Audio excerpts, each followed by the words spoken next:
So in this video, we're going to talk about identifying the decision maker on the phone. Now, over the years, as I do many sales calls here and there, I have learned some very unique skill.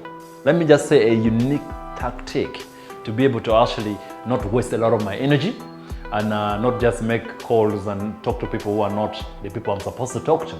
So usually in directories, the local directories that I use, I make a call, and if I'm talking to the front desk person, if I'm talking to somebody other than the person who is in charge of the things that I do. For example, just listen to this call. Hello, this is Daniel Choudry from the Daniel Choudry Sales Institute. We are into sales training. Can I talk to the person who is directly in charge of sales training? Just that alone. Can I talk to the person who is directly in charge of sales training? Then you find the front desk person will now say, okay, let me wire you to the person. It could be the sales manager, it could be the CEO, it could be anybody, it could be the director, it could be the entrepreneur, it could be the owner of the company, the founder.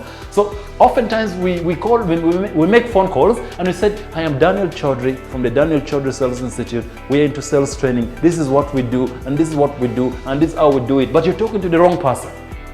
And this is a common mistake made by so many salespeople. We always present and pitch to the wrong people. Why? Because you're afraid to ask this golden question. May I talk to the person who is in charge of this? May I talk to the person who is directly in charge of that? Or you could ask the question, who is usually in charge of this kind of things? Who is usually in charge of videographies in your company?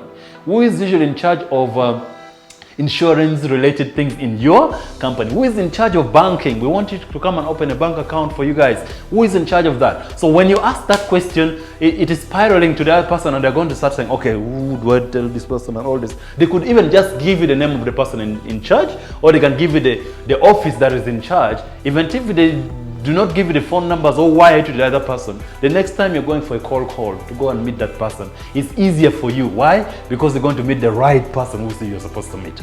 So usually when you're making calls, make sure you ask, who is usually in charge of this? Who is usually in charge of that? Or may I talk to this other person? Even when you've gone on just a direct face-to-face calling, you still ask the same question. Then they can lead you to the right person to talk to. So you don't waste your energy, you don't waste your time and other people's time as well. That's a very important secret as far as selling is concerned. So now go out there and always ask for the decision maker. Be it on the phone, be it face-to-face, is very important for you.